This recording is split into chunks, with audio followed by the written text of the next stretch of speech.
इमरान खान एक बार फिर कंटेनर पर चढ़ गए। चेयरमैन पीटीआई की क़यादत में लिबर्टी चौक लाहौर से लॉन्ग मार्च शुरू। अपने पहले खिताब में इमरान खान ने कहा, मार्च का मकसद सियासत, इलेक्शन या कोई जाती फायदा नहीं, हकीकी आज़ादी है।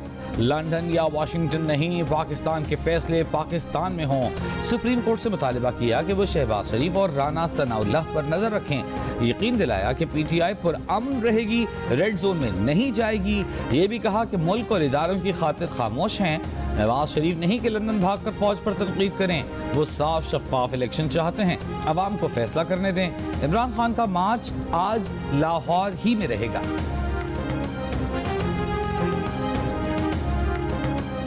ये फैसला है कि अब जो है वो जिस तरह से पंजाबी में कहते हैं कि बुरे को जो है वो उसके घर तक जो है वो छोड़ के आना चाहिए। अब इन तमाम फितना के किरदारों को जो है जब जब भी कोई किरदार जहाँ जहाँ पे भी अपनी फितनागिरी करेगा, उसको देर एंड देन जो है उसके झूठ के मुकाबले में सच जो है वो लोगों के लिए जो है वो पेश किया जाएगा। अच्छा, एक तो मुझे ये नहीं समझ आती कि इमरान खान को अपने बंदों को जो है वो नंगा करने में जो है उसकी क्या हिकमत है अमली। हर किसी को नंगा कर रहा है, हर किसी को जो है वो के ऊपर जो है वो जिनसी तशद्दुद करवा रहा है। ये मेरा ख्याल है स्वाति साहब ने उसकी मेहनत की है कि जनाब मेरे साथ ये काम ना करवाइएगा, बाकी आपने नंगा तो जो है वो मुझे कर दिया। इस्लामाबाद पर चढ़ाई की नीयत से आने वाले जत्थे को ऐसे अंजाम से दो चार करेंगे कि आइंदा कोई ऐसा सोचेगा भी नहीं। वजीर दाखिला राना सनाउल्लाह की दो टोक वार्निंग, कहते हैं फैसला कर लिया, अब हर बुरे को उसके घर तक छोड़कर आना है। जब जब कोई किरदार फितनागरी करेगा, उनके मुकाबले के लिए सच पेश किया जाएगा। सच को झूठ के मुकाबले में पीछे नहीं रहना चाहिए, सामने आना चाहिए। झूठ को उसी वक्त दबाना चाहिए और सच को सामने लाना चाहिए। इमरान खान मुल्क को अफरा तफरी और एनार्की में लेकर जाना चाहते हैं, उनके हर प्रोपेगेंडे का फौरी जवाब दिया जाएगा। वजीर दाखिला ने यह भी कहा कि इमरान खान अपने हर बंदे को नंगा कर देते हैं, हर किसी से जिनसी तशद्दुद करवा देते हैं। इमरान खान को पता नहीं क्या है कि हर बंदे को नंगा करके जिनसी तशद्दुद का कह रहे हैं। ना कोई इंक्वायरी, ना मुकदमा, ना दरखास्त दी, बस सिर्फ प्रोपेगेंडा कर रहे हैं।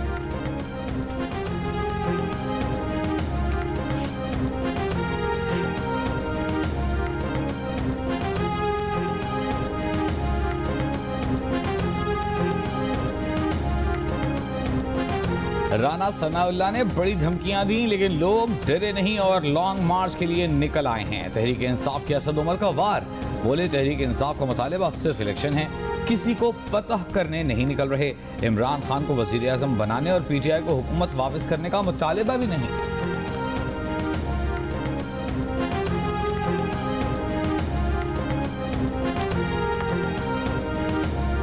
विफाकी वज़ीर शेरी रहमान ने तहरीक इंसाफ के लॉन्ग मार्च को शॉर्ट मार्च का नाम दे दिया। कहती हैं जीटी रोड पर कौन सा लॉन्ग मार्च होता है, अगर इनका मार्च लॉन्ग होता तो कराची से शुरू होता। ये खूनी मार्च करके पाकिस्तान के खिलाफ साजिश कर रहे हैं। इनका बयानिया है कि अगर इन्हें इक़्तिदार नहीं मिला तो ये आवाम की बैंड बजाएंगे। इनके अपने जिगरी फैसल वावडा कह रहे हैं कि खूनी मार्च होने वाला है।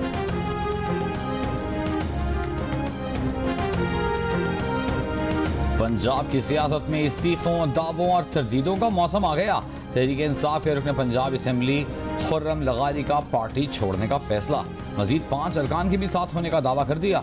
कहा अगले 3-4 दिन में असेंबली से मुस्ताफी हो सकते हैं। 4 MPs मंसूर अहमद खान, ऑन हमीद डोगर, अब्दुल हई दस्ती और अलमदार कुरैशी ने खुर्रम लगारी के बयान की तरदीद कर दी। खुर्रम लगारी के वालिद ने भी बेटे का फैसला ज़ाती करार दे दिया। कहा हमारा बयान से कोई ताल्लुक नहीं। तहरीक इंसाफ के फवाद चौधरी ने कहा कि इस वक्त पीटीआई को वही छोड़ सकता है जिसने आगे सियासत नहीं करनी, या फिर जिसने सियासी खुदकुशी करनी है वो इमरान खान को छोड़ेगा।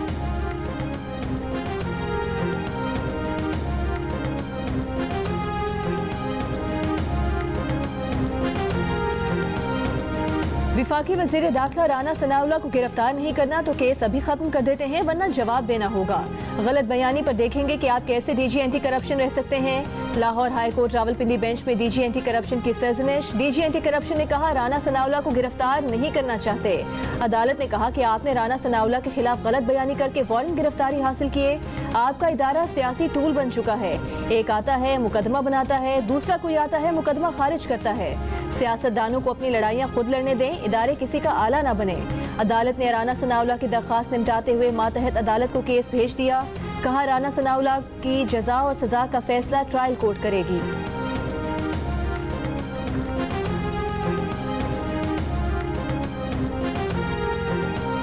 अमेरिका से हमें ताल्लुकात बिगाड़ने की क्या जरूरत थी? अब उसको हम दोबारा ठीक करने के लिए कोशिश करें, क्योंकि हमें इस दुनिया में बसना है। प्लीज ट्राई टू अंडरस्टैंड कि हम इस वक्त कशकोल लेके जाते हैं और हम खाम खा जाके अपना आ बैल मुझे मार, ये कहाँ की पाकिस्तानियत है, ये कहाँ की सियासत है, ये कहाँ की खिदमत है? मैं समझता हूँ कि ये हमें अपने जो गलतियों से, माजी की गलतियों से सबक हासिल करना चाहिए। अमेरिका से ताल्लुकात बिगाड़ने की क्या ज़रूरत थी, हम उसे दोबारा ठीक करने की कोशिश कर रहे हैं। वज़ीर आज़म शहबाज शरीफ का पुलिस सर्विस की पासिंग आउट तकरीब से खिताब। कहा सऊदी अरब से अस्पताल का मंसूबा बतौर तोहफा मिला, लेकिन 4 साल में कुछ न हो सका। सऊदी वफ्द और वली अहद से भी इस ताख़ीर पर मुआफ़ी मांगी। सऊदी अरब क्या कहता होगा, ये ग्रांट भी इस्तेमाल न कर सके। शहबाज शरीफ ने कहा हमें माजी की गलतियों से सबक हासिल करना चाहिए। बोझ उतारने की सोच गलत थी। बांग्लादेश को पाकिस्तान से अलग नहीं होना चाहिए था।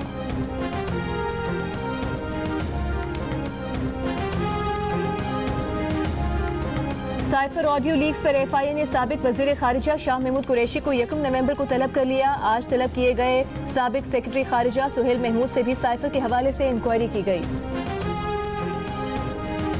पाकिस्तान की तरफ से अरशद शरीफ की दुबई से हवालगी के लिए कोई खत नहीं लिखा गया। तर्जुमान दफ्तर खारजा ने कहा है कि सोशल मीडिया पर वजीर खारजा के दस्तखत से लिखे गए खत की बात बेबुनियाद है। पाकिस्तान और कीनिया के हुक्काम राबिते में हैं, तहकीकात का इंतजार करना होगा।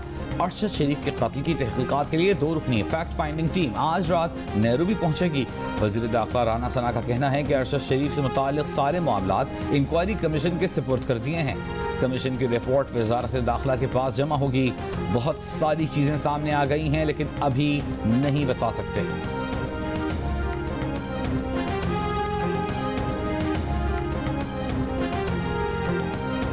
मैं चीफ जस्टिस पाकिस्तान को कहना चाहता हूं, अरशद शरीफ ने आपसे अपील की थी कि नोटिस लें। अगर आपने वो नोटिस लिया होता, आज अरशद शरीफ पाकिस्तान में जिंदा होता। आज अरशद शरीफ की ज़िंदगी की हिफाजत की अगर सुप्रीम कोर्ट के जजेस ने, हाई कोर्ट की जो हमारी अदालतें हैं, इन्होंने आइन पे अमल किया होता, इन्होंने पाकिस्तान के अवाम के आइनी हकूक़ के लिए खड़े होते, तो आज आपको ये जनाजे ना देखने पड़ते जो आपने कल देखे। रहनुमा तहरीक इंसाफ फवाद चौधरी ने फिर चीफ जस्टिस और अदालतों को निशाने पर रख लिया। कहा चीफ जस्टिस ने अरशद शरीफ की अपील पर नोटिस लिया होता तो वो आज पाकिस्तान में जिंदा होते। सुप्रीम कोर्ट और हाई कोर्ट के जजेस इंसानी हुकूक के लिए खड़े नहीं हो सकते, तो इस इदारों के लिए इतने बड़े बजट का क्या फ़ायदा। पीटीआई परफेक्ट नहीं, माजी में गलतियाँ की होंगी, लेकिन इमरान खान वो वाहिद लीडर हैं जो निज़ाम बदल सकते हैं। मीर जाफर कहना, मीर सादक कहना, गद्दार कहना, न्यूट्रल कहना, जानवर कहना इसलिए नहीं है कि मेरे अदारे ने, आर्मी चीफ ने गद्दारी की है। ये इसलिए भी नहीं है कि उन्होंने कोई गैर आइनी, गैर कानूनी काम किया है। ये इसलिए है कि उन्होंने, उनके अदारे ने गैर आइनी, गैर कानूनी काम करने से इनकार कर दिया। आप रात की खामोशी में बंद दरवाज़ों के पीछे हमें मिले, अपनी आइनी, गैर आइनी ख्वाहिशात का इज़हार करें, वो भी आपका हक है, लेकिन ये नहीं हो सकता कि दिन की रोशनी में उसी बंदे को आप गद्दार कहें। गैर कानूनी काम से इनकार पर न्यूट्रल, जानवर, मीर जाफर कहा जा रहा है। अगर आप समझते हैं सिपह सालार गद्दार है तो माजी में तारीफों के अंबार क्यों लगाए? गैर मुअय्यना मुद्दत के लिए मुद्दत मुलाजमत में तौसी की पेशकश क्यों की और आज छुप छुप कर क्यों मिलते हैं? ऐसा नहीं हो सकता कि रात को मिलें और दिन में गद्दार कहें। फौज पर इमरान खान के हमलों पर DGISI lieutenant general Nadeem Anjum का जवाब। कहा तहरीक अदम एतमाद नाकाम बनाने के लिए इमरान खान हुकूमत ने आर्मी चीफ को तौसी की पेशकश की थी जो उन्होंने ठुकरा दी। आर्मी चीफ चाहते तो अपनी ज़ात के लिए फैसला करके 6-7 महीने बहुत आसानी से गुजार लेते, न कोई तनकीद करता न गिलाज़त उछालता, लेकिन उन्होंने मुल्क के हक पे फैसला किया। गैर कानूनी काम से इनकार सिर्फ आर्मी चीफ का फैसला नहीं, पूरे इदारे का था।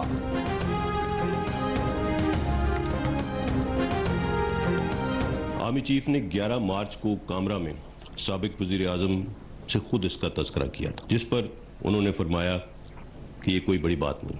हमारे लिए ये हैरान कुन था जब 27 मार्च इस्लामाबाद के जलसे में कागज़ का एक टुकड़ा लहराया गया और ड्रामाई अंदाज में एक ऐसा बयानिया देने की कोशिश की गई जिसका हकीकत से दूर दूर तक कोई वास्ता नहीं था। ISI की साइफर से मुतालिक फाइंडिंग्स की किसी किस्म की साजिश को उनको उसके शवाहिद नहीं मिले। हम इन फाइंडिंग्स को कौम के सामने रखना चाहते थे, ताहम ये फैसला हमने उस वक्त की हुकूमत पर छोड़ दिया, लेकिन ऐसा नहीं किया गया, बल्कि मजीद अफवाहें और झूठी खबरें फैलाई गईं जिसका मकसद सियासी फ़ायदा हासिल करना और एक मखसूस बयानिया तश्कील देना था।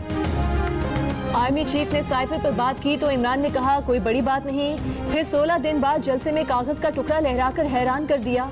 DG ISPR lieutenant general Babar Iftikhar की प्रेस कॉन्फ्रेंस, कहा साइफर और रिजीम चेंज का इमरान खान का बयानिया मन घड़त है।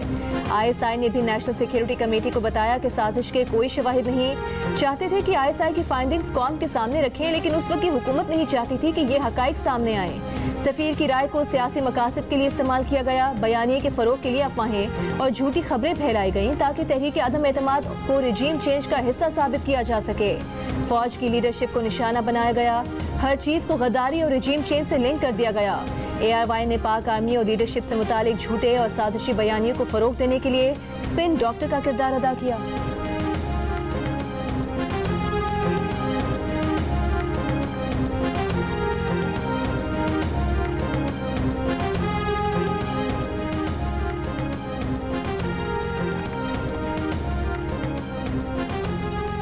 इमरान खान ने आर्मी चीफ जनरल बाजवा को मजीद तौसी की ऑफर देने का एतराफ़ कर लिया।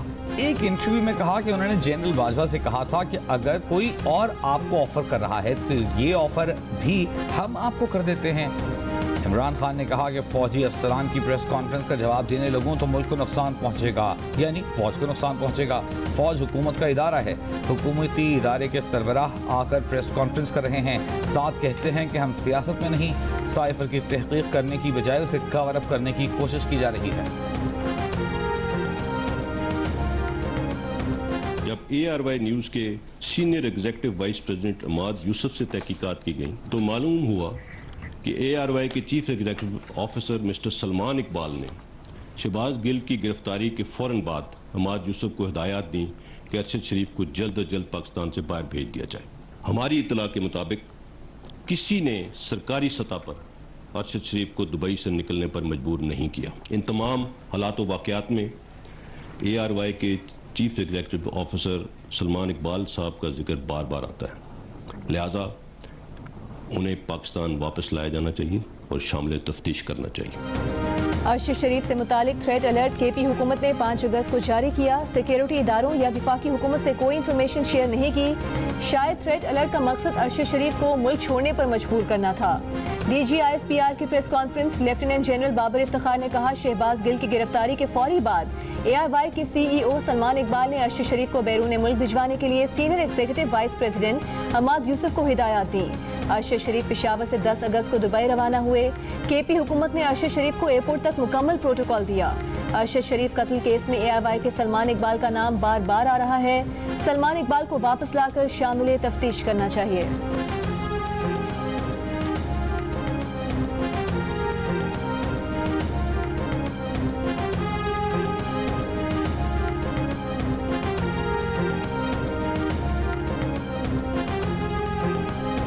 आगे जाना है तो अपने साथ भारत को भी जितवाना है। T20 वर्ल्ड कप में पाकिस्तानी शायकीन का इम्तिहान। पाकिस्तानियों को रिवायती हरीफ भारत की जीत की दुआ करना होगी। पाकिस्तान टीम सेमीफाइनल खेल सकती है अगर पाकिस्तान भी अपने सारे मैचेस जीते और भारत भी अपने सारे मैच जीते। काबिल नहीं है कि ये अब पाकिस्तान में भी रहें।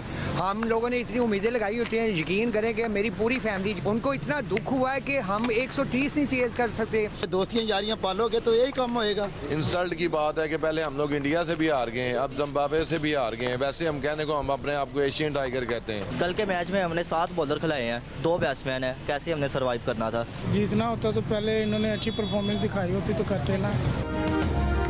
भारत के बाद जिम्बाब्वे से भी शिकस्त पर शायकीन बरस पड़े। किसी ने मिडिल ऑर्डर तो किसी ने बॉलर्स को शिकस्त का जिम्मेदार करार दिया। शिकस्त के बाद शादाब खान भी दिल बर्दाश्ता रो पड़े। उन्हें साथी ड्रेसिंग रूम में ले गए। हमारी टीम सिर्फ दुआओं से नहीं, दूसरी टीम को बद्दुआओं से भी चलती है। जिम्बाब्वे से शिकस्त के बाद साबिक फास्ट बॉलर आकिब जावेद का चीफ सेलेक्टर को घर जाने का मशवरा। कहा, यहाँ ये हो रहा है कि तू कप्तान, मैं वाइस कप्तान। बस शादाब का 4 या 5 नंबर पर बैटिंग करना इंतहाई शर्मनाक है। अच्छा कप्तान होता तो पता होता मसला कहाँ आ रहा है। हम टूर्नामेंट से बाहर नजर आ रहे हैं। कौमी क्रिकेट टीम की कारकर्दगी से साबिक कप्तान मोइन खान भी मायूस। कहा, वो कुछ कहते हैं तो चेयरमैन नाराज हो जाता है। जो सियासत में चल रहा है सब अच्छा है, वही क्रिकेट बोर्ड में चल रहा है। परफॉर्मर का नंबर अपनी मर्जी से तब्दील कर दिया जाता है। भारत के खिलाफ जीता हुआ मैच गलतियों से हार गए। हमें भी दुनिया की तरह 130 स्ट्राइक रेट पर क्रिकेट खेलना होगी। इमाद वसीम ने शिकस्त की वजह गेम अवेयरनेस न होने को करार दे दिया। कहा, जो टीम पावर प्ले में अच्छा खेलेगी वो जीतेगी। तीनों साबिक क्रिकेटर्स की प्रोग्राम जश्न क्रिकेट में गुफ्तगू। सैलाब मुतासरीन के लिए वबाई अमराज के बाद सर्दियों का चैलेंज। खैरपुर नाथन शाह में मुतासरीन का कहना है कि वबाई अमराज से मुतादिद बच्चे जान से हाथ धो बैठे। अब सर्दियां सर पर हैं, बच्चों को कैसे सख्त सर्द मौसम से बचाएं? छत के नाम पर सिर्फ कपड़े का एक टुकड़ा सर्दियां गुजारने के लिए नाकाफी है। खेमों में न मच्छरदानियां हैं, न राशन है, न दवाइयां हैं। घरों से पानी न निकला तो सर्दियां कैसे गुजारेंगे? दादू के कच्चे के इलाके में कायम डिस्पेंसरी में दवाएं तो आ गई, लेकिन लेडी डॉक्टर्स नहीं। गैस्ट्रो, डायरिया, मलेरिया से मजीद 4 अफराद इंतकाल कर गए। अमवात की तादाद 80 हो गई।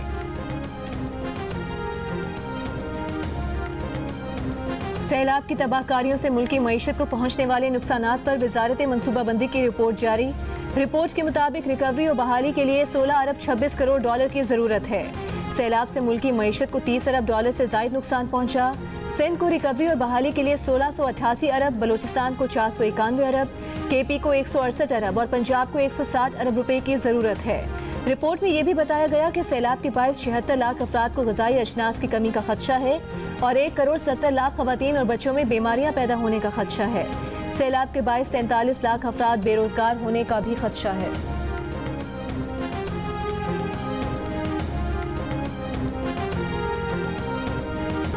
वज़ीर इत्तलात मरीम औरंगज़ेब का कहना है कि कौम ने आई शिकन फॉरेन फंडेड फितने का गुलाम बनने से इनकार करते हुए खूनी मार्च मुस्तरद कर दिया है। अवाम ने फितने की हवस और इक़्तिदार की भेंट चढ़ने से इनकार कर दिया है। नौजवान तोशा खाना चोर फरागोगी बुशरा बीबी के निज़ाम पर डाकू के मुहाफिज नहीं बन सकते। नून लीग के तलाल चौधरी ने कहा कि लॉन्ग मार्च में सरकारी मशीनरी का इस्तेमाल किया जा रहा है। ये लॉन्ग मार्च में अपने बच्चों को क्यों नहीं ले आता? लाशों पर खेलकर रेटिंग बढ़ाई जा रही है।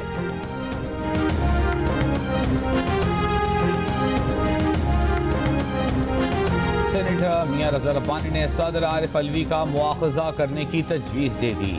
कहा, सदर आरिफ अलवी ने एक सियासी जमात और फौजी इस्टेब्लिशमेंट के मुज़ाकरात का हिस्सा बनकर अपने दफ्तर की गैर जानिबदारी की खिलाफ वर्जी की। मखसूस सियासी जमात का सियासी एजेंडा आगे बढ़ाने के लिए फरीक बने, अपने ओहदे की गैर जानिबदारी की खिलाफ वर्जी की। वज़ीर इत्तलात सिंध शर्जील इनाम मेमन कहते हैं, इमरान खान 5 माह में इस्लामाबाद पर दूसरी चढ़ाई करने जा रहे हैं। इमरान खान का यकनुकाती एजेंडा सिर्फ इक़्तिदार की भूख है। वो इक़्तिदार की कुर्सी तक पहुँचने में लाशों से गुजरने से भी गुरेज नहीं करेंगे।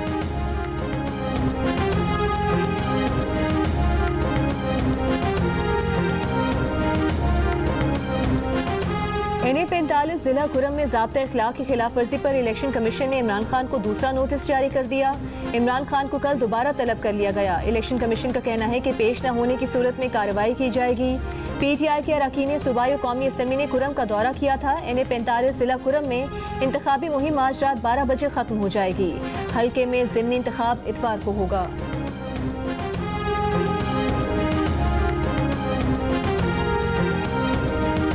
सोशल मीडिया पर चीफ इलेक्शन कमिश्नर और उनके अहले खाना को कातिल की धमकियां देने वाला मुलजिम गिरफ्तार। ज़राए के मुताबिक मुलजिम को इस्लामाबाद एयरपोर्ट से गिरफ्तार किया गया।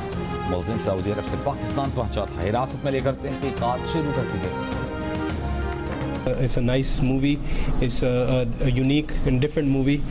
पाकिस्तान से आई है। इसकी इतनी अच्छी तारीफ़ें आई हैं कि आज मुझे हैरान है कि मैं आज मूवी देखूं। प्रेजेंटेशन बहुत अच्छी हुई है पाकिस्तानियों की, मजाकी भी है और बस कल्चर अच्छा दिखाया हुआ है। बहुत बढ़िया मूवी है। Being a Pakistani film is very good. सारियों ने देखनी चाहिए। I would recommend. और the legend of Maula Jatt का छक्के पे छक्का। बरतानिया और अमरीकी बॉक्स ऑफिस पर आग लगा दी। दिवाली पर रिलीज होने वाली अक्षय कुमार की फिल्म राम सेतु और अजय देवगन की फिल्म थैंक गॉड को पीछे छोड़ दिया। भारतीय मीडिया के मुताबिक 2 हफ्ते पहले रिलीज होने वाली फवाद खान की फिल्म बरतानिया में 56 सिनेमाज में रिलीज हुई। फिल्म बरतानिया में अब तक 38 लाख रुपए से जायद की कमाई कर चुकी है। 83 सिनेमा घरों में रिलीज होने वाली अजय देवगन की फिल्म थैंक गॉड तकरीबन 16 लाख और 95 सिनेमाज में रिलीज होने वाली अक्षय कुमार की फिल्म राम सेतु ने अब तक 13 लाख रुपए से जायद कमाई की। अमेरिका में मौला जट 90 सिनेमा घरों में रिलीज हुई। 13 दिन में 46 लाख रुपए कमाए। 228 सिनेमाज में रिलीज होने वाली फिल्म अजय देवगन की फिल्म ने 33 लाख और 354 स्क्रीन पर लगने वाली अक्षय कुमार की फिल्म ने 39 लाख रुपए कमाए।